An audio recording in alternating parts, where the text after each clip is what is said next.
Hello dear student, स्वागत है आपका एक बार फिर से हमारे यूट्यूब चैनल पे। लास्ट क्लास तक मैंने आपको विलोपन अभिक्रिया के बारे में बता दिया था, बीटा विलोपन अभिक्रिया, और उसमें सेतजेफ नियम मैंने आपको बता दिया था। ठीक है, तो सेतजेफ नियम मैंने आपको समझा दिया था। आज मैं बात करने वाला हूँ धातुओं से अभिक्रिया की।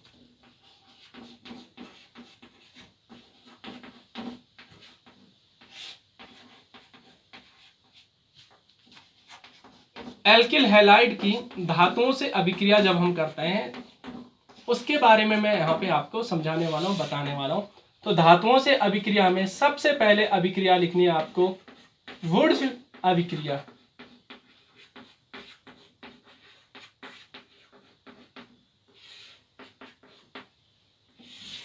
कौन सी अभिक्रिया लिखनी है? वुर्ज अभिक्रिया लिखनी है, वुर्ज अभिक्रिया। अच्छा, याद आ रहा होगा आप लोगों को, पढ़ा चुका हूं मैं इसको भी पहले आपको, है ना। एल्केन वाले चैप्टर में, हाइड्रोकार्बन वाले चैप्टर में एल्केन के विरोचन की विधि वहां पे बताई थी वुर्ज अभिक्रिया। ठीक है, पहले बता चुका हूं, फिर से बता रहा हूं क्योंकि 12वीं में है तो पढ़नी तो है दोबारा। सो वुर्ज अभिक्रिया क्या होती है आपको अच्छे से याद होगा। जब एल्किल हैलाइड की अभिक्रिया, एल्किल हैलाइड की अभिक्रिया किसके साथ करते हैं? सोडियम धातु के साथ करते हैं। याद आ रहा है?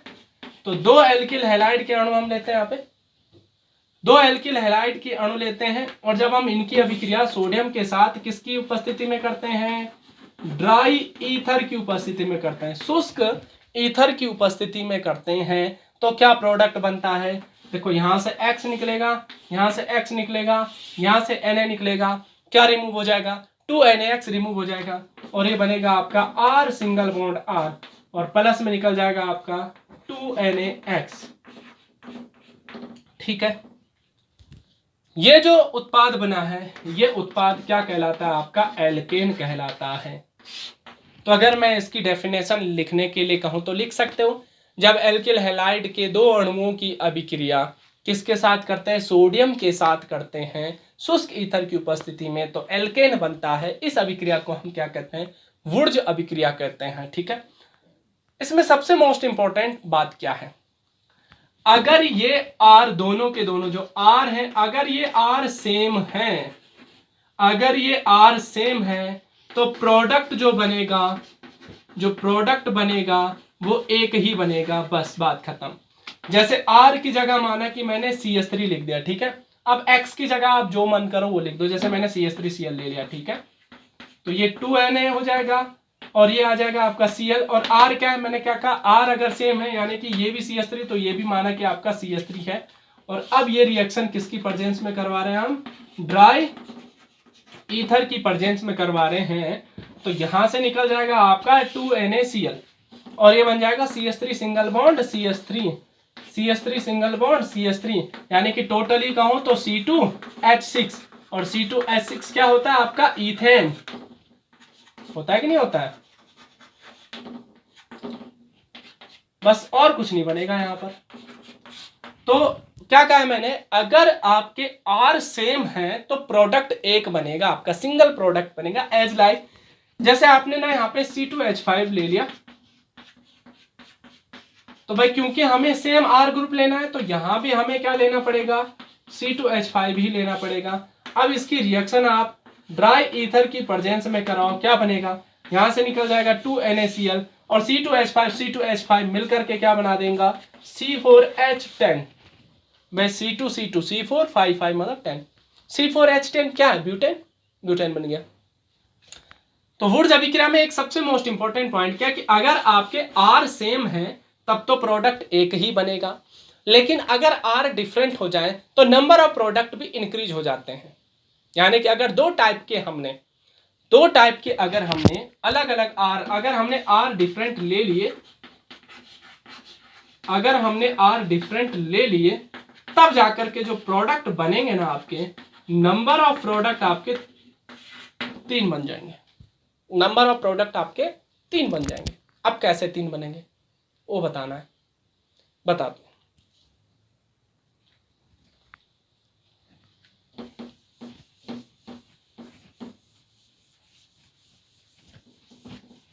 R सेम होगा तो नंबर ऑफ प्रोडक्ट 1 होगा, R अगर डिफरेंट आ गए तो नंबर ऑफ प्रोडक्ट आपके 3 बनेंगे।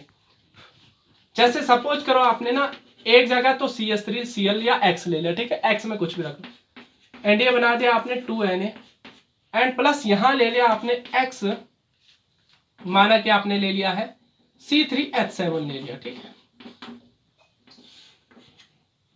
और ये आपका रिएक्शन किसकी प्रेजेंस में हो रही है? ड्राई ईथर की प्रेजेंस में हो रही है। एक में आपने C3H7 लिया है, मतलब एक तो आपने प्रोपिल हैलाइड लिया है और एक आपने मेथिल हैलाइड लिया है। तो अब इसके 3 प्रोडक्ट कैसे बनते हैं वो मैं बताता हूं। देखो ये 2NaX तो निकलना ही निकलना है, कहीं से भी निकले। उसके बाद आप ये देख रहे होंगे कि C3 है और एक C है, तो 4 हो गए, और 7 हाइड्रोजन और 3 हाइड्रोजन 10 हो गए। आपके माइंड में सीधा सीधा आएगा कि इसका प्रोडक्ट बनेगा C4H10। तो मैं बिल्कुल गलत नहीं कहूंगा, आपने प्रोडक्ट सही बनाया, C4H10 भी बनेगा, लेकिन इसके बाद और भी प्रोडक्ट बनेंगे। अब और प्रोडक्ट कौन कौन से बनते हैं वो बताता हूं। एक बनेगा आपका C2H6 और एक बनेगा आपका C6H14। 3 प्रोडक्ट बनेंगे इसके। अब आप कहोगे कि सर ये C2H6 कहां से बना, ये C6H14 कहां से बना? तो मैं आपको एक बात बताता हूं। सपोज करो इस पात्र में हम रिएक्शन करवा रहे थे, किसकी? मेथिल हैलाइड और प्रोपिल हैलाइड की रिएक्शन इस पात्र में करवा रहे थे। ड्राई ईथर रखा, इसमें हमने सोडियम डाल दिया हमने, ठीक है। अब क्या होगा, देखो CH3X भी बहुत सारे होंगे यहाँ पर, CH3X होंगे कि नहीं होंगे? CH3X होंगे, बहुत सारे होंगे। उसी प्रकार C3H7X भी होंगे बहुत सारे, C3H7X भी बहुत सारे होंगे, C3H7X भी बहुत सारे होंगे। सोडियम तो होने ही है।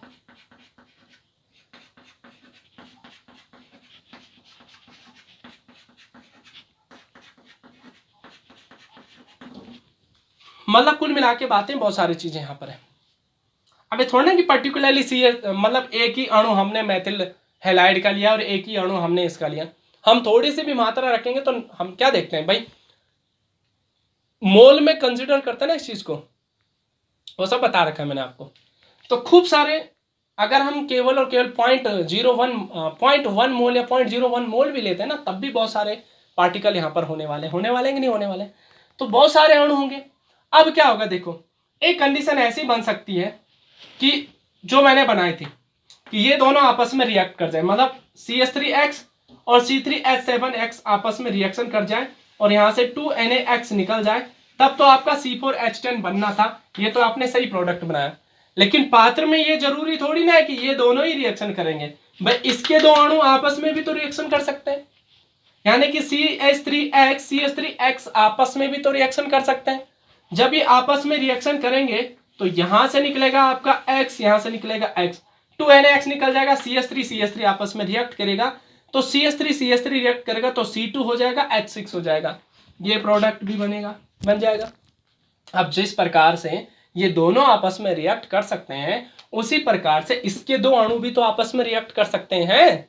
तो ये C3H7X और C3H7X जब आपस में रिएक्शन करेंगे तो 3 और 3 6 और 7 और 7 14, तो C6H14 बन जाएगा आपका हेक्सेन। तो 3 अलग अलग प्रोडक्ट बनते हैं। तो मैंने क्या कहा, यही तो कहा था मैंने, अगर ये R ग्रुप सेम है तब तो प्रोडक्ट एक ही बनेगा। अगर R ग्रुप डिफरेंट है तो नंबर ऑफ प्रोडक्ट जो है वो बढ़ जाएंगे। कितने हो जाएंगे? 3 हो जाएंगे, ठीक है। तो इंपॉर्टेंट रिएक्शन है ये, पूछी जाती है, ठीक है। अभी समझ में आ गया? आगे बढ़े, चलो ठीक है।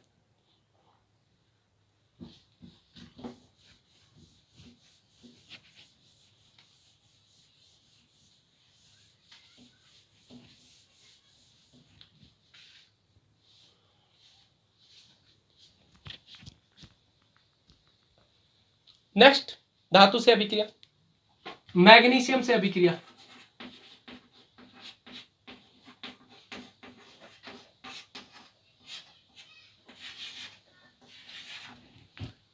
अगर मैं मैग्नीशियम से अभिक्रिया की बात करूं कि मैग्नीशियम से अभिक्रिया पर एल्किल हैलाइड क्या बनाते हैं, तो एक बात बता देता हूं। जब एल्किल हैलाइड की अभिक्रिया मैग्नीशियम के साथ करते हैं in the presence of dry ether to form RMgX, इसका नाम आपको पता होगा, the name of this compound is Grignard regent.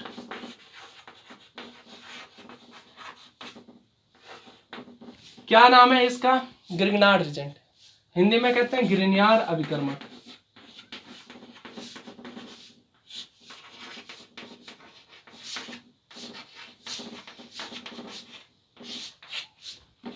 Most important reagent. अभी जब मैं अल्कोहल वाला चैप्टर पढ़ाऊंगा आपको, एल्डिहाइड कीटोन वाला चैप्टर पढ़ाऊंगा, वहां पे इस रिजेंट के द्वारा बहुत सारे वर्क होने वाले हैं, तो इस रिजेंट को अच्छे से ध्यान में रखना, ठीक है। तो मैग्नीशियम से अभिक्रिया पर क्या बनता है? ग्रिग्नार्ड अभिकर्मक बनता है। इसको बहुत अच्छे से ध्यान में रखना, क्योंकि इससे बहुत सारे रिएक्शन होंगे आपके आगे, ठीक है। नेक्स्ट रिएक्शन देखें, रिएक्शन विद लिथियम।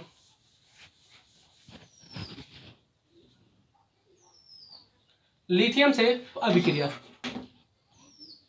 सो जब हम लिथियम से अभिक्रिया करते हैं ना, तो कार्ब लिथियम यौगिक बनते हैं। क्या बनते हैं? कार्ब लिथियम यौगिक बनते हैं। जैसे हमने लिया RX और इसकी रिएक्शन करवा दी 2Li से। सो एक Li यहां से निकलेगा, एक X यहां से निकलेगा, तो ये तो रिमूव हो जाएगा आपका LiX एंड प्रोडक्ट बन जाएगा आपका RLi। तो ऑर्गेनोलिथियम बन जाएगा। ऑर्गेनोलिथियम कहें तो कार्ब लिथियम, एल्किल लिथियम, ठीक है। ये तो सिंपल सी रिएक्शन है, समझ में आ गई होगी। नेक्स्ट है जिंक से अभिक्रिया। ये भी आपकी मोस्ट इंपॉर्टेंट रिएक्शन है, पूछ सकता है आपसे। जब हम जिंक से अभिक्रिया करते हैं एल्किल हैलाइड की, तो क्या होता है? देखो, दो एल्किल हैलाइड C2H5Br, दो एथिल ब्रोमाइड दो जिंक के साथ रिएक्शन करते हैं। एक जिंक दो Br के साथ, देखो मैं इसको यहां थोड़ा सा पूरा लिख देता हूं। यह है आपका C2H5Br और C2H5Br, दो है ना, और दो हैं आपके जिंक Zn। तो होता क्या है, एक Zn-Br2 तो यहां से निकल जाता है और एक Zn यहां ऐड हो जाता है, यानी कि प्रोडक्ट बनता है आपका C2H5 का होल ट्वाइस Zn और एक बनता है आपका Zn-Br2। अब प्रोडक्ट ऊपर लिखने की जरूरत नहीं है, यहां पर आ गया प्रोडक्ट। ये वाला जो प्रोडक्ट बना है ना, इसको हम कहते हैं फ्रैंकलैंड अभिकर्मक। तो पूछ सकता है आपसे एक नंबर में, फ्रैंकलैंड अभिकर्मक का सूत्र लिखिए, रासायनिक सूत्र लिखिए, तो आपको ये ले लेना है। तो ऐसा पूछ सकता है, या फ्रैंकलैंड अभिकर्मक को बनाने वाली अभिक्रिया का रासायनिक समीकरण लिखिए। तो अगर ऐसा कहता है तो आप लोग को लिख देना 2C2H5Br प्लस Zn, 2 Zn है, एक Zn-Br2 निकल जाएगा और एक Zn इसके साथ ऐड हो जाएगा, ठीक है। तो ये वाली रिएक्शन भी काफी इंपॉर्टेंट है, पूछ सकता है आपसे, ठीक है। ये वाली तो नहीं पूछेगा क्योंकि तो सिंपल सी रिएक्शन है। रिएक्शन तो ये भी सिंपल है, बट ये थोड़ा सा नेम रिएक्शन टाइप की हो गई ना, क्योंकि इसमें क्या बन रहा है, फ्रैंकलैंड अभिकर्मक बन रहा है। ये अभिक्रिया नहीं है, ये अभिकर्मक लिखा है मैंने, ध्यान रखना।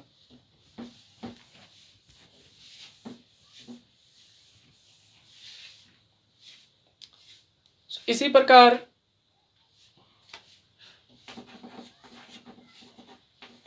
लेड सोडियम मिश्र धातु से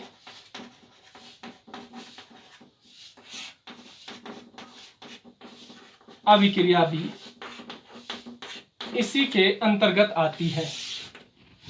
लेड सोडियम मिश्र धातु से अभिक्रिया, तो लेड सोडियम मिश्र धातु से जब हम अभिक्रिया करते हैं तो 4 एथिल ब्रोमाइड की रिएक्शन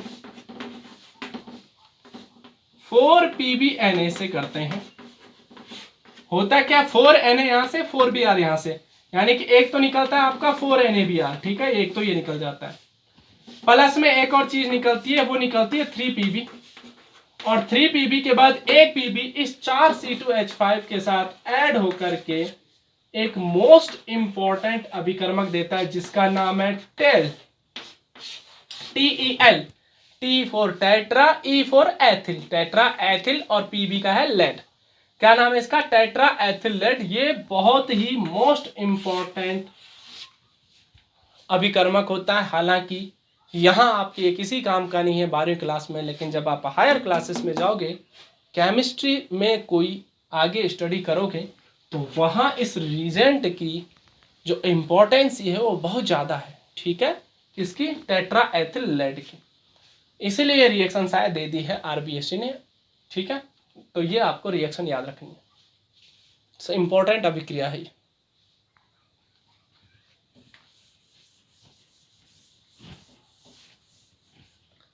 धातुओं से अभिक्रिया के बाद हम बात करते हैं अपचयन की। सीधा सीधा मुद्दा है अपचयन। अपचयन में आप अपचायक अभिकर्मक कौन कौन से ले सकते हो, पहले तो ये ध्यान रखो। देखो अपचायक अभिकर्मक आप कोई भी ले लो, यहाँ पे बहुत सारे अपचायक अभिकर्मक हैं, जैसे आप ना LiAlH4 ले सकते हो, Zn/HCl ले सकते हो, ठीक है, रेड फॉस्फोरस (HI) ले सकते हो। सो आप कोई भी रिड्यूसिंग रिजेंट यहाँ पर यूज कर सकते हो, किसके रिडक्शन के लिए, एल्किल हैलाइड के रिडक्शन के लिए। तो जब एल्किल हैलाइड का रिडक्शन होता है तो आपको पता है रिडक्शन का मतलब यहाँ पर क्या, हाइड्रोजन ऐड हो रहा है, तो एक हाइड्रोजन यहाँ पर X के साथ HX निकालेगा और एक हाइड्रोजन यहाँ जुड़ जाएगा, ये बन जाएगा आपका RH का मतलब क्या बना है, एल्केन बना है। तो जब एल्किल हैलाइड का रिडक्शन होता है, अपचयन होता है, तो क्या प्रोडक्ट बनता है, एल्केन बनता है, ठीक है। जैसे मैं लिख दूं CH3X, इसकी रिएक्शन 2H से करूंगा तो यहां से एक H, यहां से एक X निकलेगा, ये तो निकल जाएगा HX, और CH3 के साथ एक हाइड्रोजन जुड़ जाएगा तो प्रोडक्ट बन जाएगा आपका CH4। तो ये तो इजी रिएक्शन है कि नहीं। तो रिडक्शन कैसे करते हैं, बस थोड़ा सा ध्यान रखना, रिड्यूसिंग रिजेंट कौन से आप यूज कर सकते हैं यहाँ पर। तो इन रिड्यूसिंग रिजेंट को यूज करके आप लोग क्या कर सकते हो, एल्किल हैलाइड का रिडक्शन कर सकते हो, और किस में रिडक्शन होता है इसका, एल्केन में रिडक्शन होता है, ठीक है। तो ये तो रहा आपका मोनोहैलो एल्केन, जो क्या हो चुका है, कंप्लीट हो चुका है, ठीक है, मोनोहैलो एल्केन कंप्लीट हो चुका है आपका। तो अब हम पढ़ने वाले हैं डाइहैलो एल्केन के बारे में।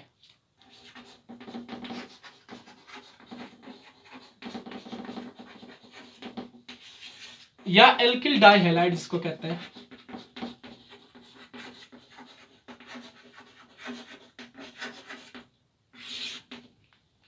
ठीक है। अभी एल्किल डाइहैलाइड 3 प्रकार के होते हैं, याद है आपको, एक तो होता है जेम, एक होता है विस्नल या विस, और एक होता है अल्फा ओमेगा। बताने की जरूरत नहीं है, बता चुका हूं पहले। जेम डाइहैलाइड में क्या होता है कि दोनों के दोनों हैलोजन एटम एक ही कार्बन पर होते हैं। विस में क्या होता है, नियर बाय कार्बन पर होते हैं। अल्फा ओमेगा में क्या होते हैं, टर्मिनल कार्बन पर होते हैं। टर्मिनल बोले तो सिरे वाले, और सिरे वाले कब देखे जाएंगे, जब कम से कम कार्बनों की संख्या 3 होनी चाहिए, क्योंकि 2 पे तो ये विस्नल बन जाएगा, है कि नहीं है। तो 3 प्रकार के डाइहैलाइड होते हैं, एक जेम डाइहैलाइड है, एक विस्नल डाइहैलाइड है, एक अल्फा ओमेगा डाइहैलाइड है। सो इनका हम विरचन कैसे करते हैं, इनको बनाते कैसे, वो हम यहाँ पर देखेंगे। तो विरचन की विधियां हम यहाँ पर पढ़ेंगे। तो सबसे पहले जेम डाइहैलाइड का विरचन हम करेंगे, ठीक है। एल्किल डाइहैलाइड में हम विरचन करने वाले हैं, और सबसे पहले किसका विरचन करने वाले हैं, जेम डाइहैलाइड का विरचन करने वाले हैं, ठीक है।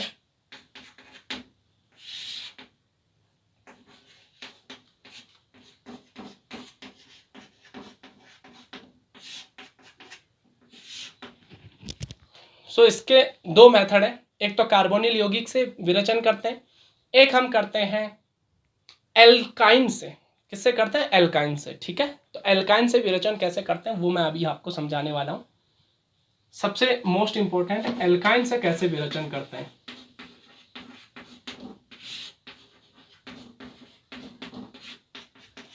जेम डाइहैलाइड का विरचन है और किसके द्वारा है, एल्काइन के द्वारा, ठीक है। इसको मैं अभी बता दूंगा, और कार्बोनिल वाला भी अभी बता दूंगा। उसके बाद विस्नल डाइहैलाइड और अल्फा ओमेगा डाइहैलाइड के बारे में हम क्या करेंगे, नेक्स्ट लेक्चर में पढ़ेंगे, क्योंकि लेक्चर थोड़ा सा क्या हो जाता है, लंबा हो जाता है, ठीक है। तो एल्काइन द्वारा हम यहाँ पर विरचन करने वाले हैं, कैसे करते हैं देखो। ये आपका C triple bond C single bond H, यही है एल्काइन, एसिटिलीन कहते हैं। जब एसिटिलीन की अभिक्रिया HX से करते हैं तो क्या होता है, देखो ये सिमेट्रिकल एल्कीन है, सॉरी सिमेट्रिकल एल्काइन है, और सिमेट्रिकल एल्काइन में X कहीं पर भी जुड़ सकता है, H कहीं पर भी जुड़ सकता है, डजेंट मैटर, ठीक है। यहाँ पर कोई मैटर नहीं करता है, कोई मायने नहीं लगती रिएक्शन। याद आ रहा होगा मार्कोनिकॉफ एंटी मार्कोनिकॉफ रूल, याद आ रहे हैं। तो जब मैं मोनो हेलो एल्केन बना रहा था तो वहां पे एल्किन से बन रहा था, तो सिमेट्रिकल एल्किन में तो कुछ नहीं था, लेकिन जब एसिमेट्रिकल एल्किन आ रहा था तो दो टाइप के रूल आ जा रहे थे। तो वही कुछ उसी टाइप की रिएक्शन है, ये ध्यान रखो। तो जब हम एसिटिलीन के साथ HX की रिएक्शन करते हैं तो आप ना H यहाँ जोड़ो चाहे X यहाँ जोड़ो, चाहे X यहाँ जोड़ो चाहे H यहाँ जोड़ो, प्रोडक्ट तो एक ही बनने वाला है। यानी कि अगर मैं हाइड्रोजन को यहाँ जोड़ दूं और X को यहाँ जोड़ दूं तो प्रोडक्ट बन जाएगा आपका CH2 डबल बॉन्ड CHX, यही होगा, क्योंकि ट्रिपल बॉन्ड टूट जाएगा, एक में H जुड़ेगा एक में X जुड़ेगा। अब ये जो है ना ये एसिमेट्रिकल एल्कीन बन चुका है, और जब हम इसकी रिएक्शन फिर से HX से करते हैं तो मार्कोवनिकॉफ रूल यूज होता है। कौन सा रूल लगेगा, मार्कोवनिकॉफ। और मार्कोवनिकॉफ रूल क्या कहता है, अधिक ऋणात्मक जो तत्व होता है या जो परमाणु होता है वो द्विबंधित या द्विबंध से जुड़े हुए उस कार्बन पर जुड़ता है जहां पर हाइड्रोजन की संख्या क्या हो, कम हो। यानी कि X यहां जुड़ जाएगा और हाइड्रोजन यहां जुड़ जाएगा, मार्कोवनिकॉफ रूल याद है ना। तो ये बना देगा आपका प्रोडक्ट CH3CH, और ये बन जाएगा एक X और एक बन जाएगा दूसरा X, बन गया जेम डाइहैलाइड। लेकिन अगर मैं एसिमेट्रिकल एल्काइन लेता, सिमेट्रिकल की जगह एसिमेट्रिकल एल्काइन लेता, तब क्या होता, यानी कि अगर मैं यहां पर CH3 C triple bond CH लेता और अब मैं इसकी रिएक्शन HX से करता तो क्या होता, देखो अब मार्कोवनिकॉफ रूल लगेगा। मार्कोवनिकॉफ रूल के अकॉर्डिंग X वहां जुड़ेगा जहां हाइड्रोजन कम है और हाइड्रोजन यहां पर कम है, ठीक है। तो X यहां जुड़ जाएगा, प्रोडक्ट क्या बनेगा आपका CH3CX डबल बॉन्ड CH पहले था, एक H और जुड़ा तो ये बन गया आपका CH2, और फिर से हम HX की रिएक्शन करेंगे तो फिर से X वहीं जुड़ेगा जहां हाइड्रोजन कम है, और ये प्रोडक्ट बन जाएगा आपका CH3C, एक X यहां आ जाएगा एक X यहां आ जाएगा, और ये बन जाएगा आपका CH3। क्या ये जेम डाइहैलाइड है या नहीं है ना। अच्छा, बहुत सारे लोग ना अपने माइंड में यही सोच लेते हैं कि जेम डाइहैलाइड ना ऐसा ही होगा। अरे ऐसा क्यों होगा, जेम डाइहैलाइड तो ऐसा हैलाइड है जहां पर दोनों के दोनों हैलोजन एक ही कार्बन पर होने चाहिए। तो जब चाहे वो कार्बन टर्मिनल हो चाहे मिडिल वाला हो, अब बीच वाले कार्बन पर जुड़े हैं दोनों के दोनों, तो जुड़े तो एक ही कार्बन पर है ना। तो अगर एक ही कार्बन पर दोनों के दोनों हैलोजन ग्रुप जुड़ रहे हैं तो ये आपका जेम डाइहैलाइड ही तो है। क्लियर है। अच्छा, कार्बोनाइल यौगिक से बात करते हैं।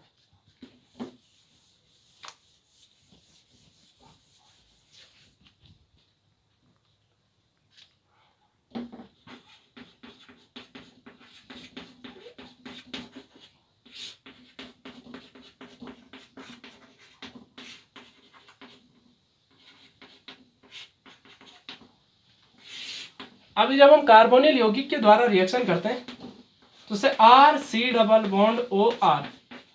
अब यहां पर R क्या हो सकता है, देखो R में आप हाइड्रोजन भी रख सकते हो, CH3 ग्रुप भी रख सकते हो, कोई सा भी ग्रुप रख सकते हो, यानी कि दोनों हाइड्रोजन रख सकते हो, एक हाइड्रोजन एक CH3 ग्रुप रख सकते हो, और दोनों के दोनों CH3 ग्रुप रख सकते हो, मतलब फॉर्मल्डिहाइड, सिंपल एल्डिहाइड, और आप लोग क्या कर सकते हो कीटोन, कोई सा भी कार्बोनिल यौगिक है।